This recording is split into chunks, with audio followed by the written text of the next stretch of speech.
Hey, thank you so much for being here for my ASUS MeMO Pad 8 review. I want to just make a quick review video for the ASUS MeMO Pad 8, and also I'll have specs in here as well, and also down in my description. The ASUS MeMO Pad 8 it's a pretty good, cheaper tablet. You know, it's 8 inches, very lightweight, and it has a bunch of great features, but it also has some downsides to it too. So I'll cover those later on in the video, and also I'll have those down in the description as well. So let's go on. So yeah, one of the cool things is the ASUS Zen UI. There's several things that integrate everything in this system. So you can see from that image, it's kind of what it does in a nutshell, in kind of simple terms is, so say if you have a calendar event and you have an inbox event and you have your weather, and it's all integrated. They're not necessarily separate apps. So if you have, say you got an email from somebody, you have a meeting and you set it in your calendar, and then the weather app comes up. So not only will it remind you when that event comes up, but the weather app's integrated in there. So it'll come up with the alert for you have the event coming up, and then it'll also tell you that it's raining. So it'll remind you of the event and let you know about the weather. It's all kind of integrated in a very smart way.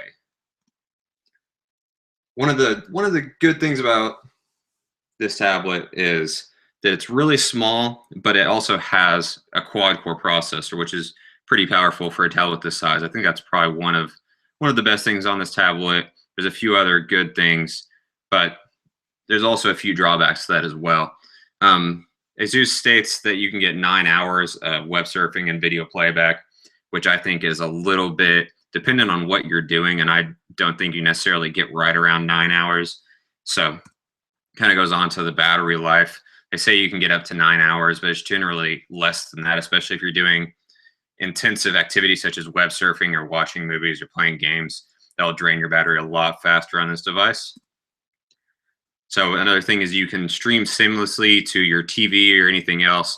You're not going to get the full 1080p, but 720p is pretty good. 30 frames per second is pretty good as well.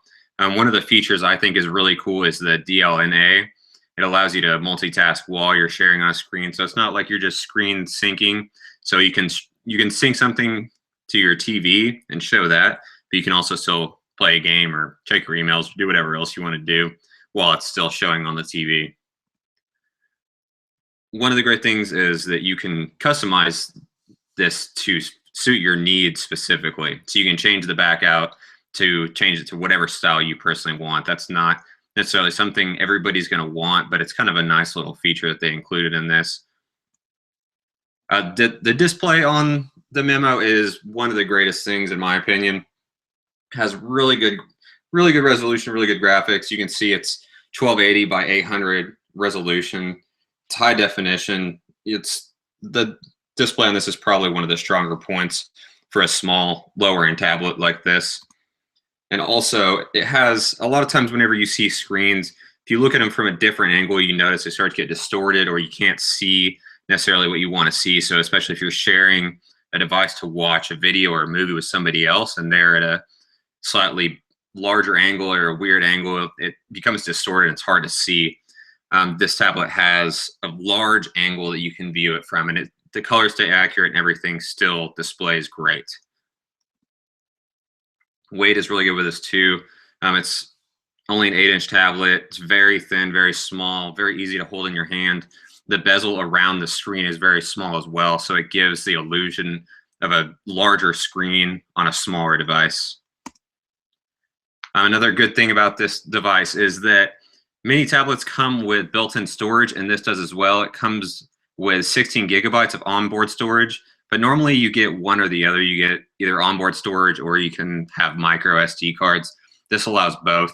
So you can have onboard storage and you can add additional storage to it, and you could even purchase multiple micro SD cards and have as much storage as you wanted, really. The camera on this, there's a front-facing camera and a rear-facing camera. The front camera is lower quality, which is the one facing towards you. The rear-facing camera is obviously better resolution. The front camera is 2 megapixels and up to 720p recording. The rear camera is 5 megapixels and up to 1080p recording, which is great because that's highest resolution, and you can't beat that on a tablet at this price point. So here's some of the cool features about this tablet. One of them is the time rewind. So whenever you take a photo in this mode, it takes 31 photos in only 3 seconds. So that's pretty incredible. That allows you to go through and select which one you think is best, and you can kind of choose those photos for yourself. And this is kind of a similar feature, but just slightly different. So, whenever you're taking pictures with all your family and friends or everybody else, and, it's really hard to get a group picture of people where everybody likes the picture of themselves. This way, it has a burst picture of each person. So say in one picture, 2 people have really good smiles or whatever, but then the other 2 people, they're not really smiling or they're closing their eyes.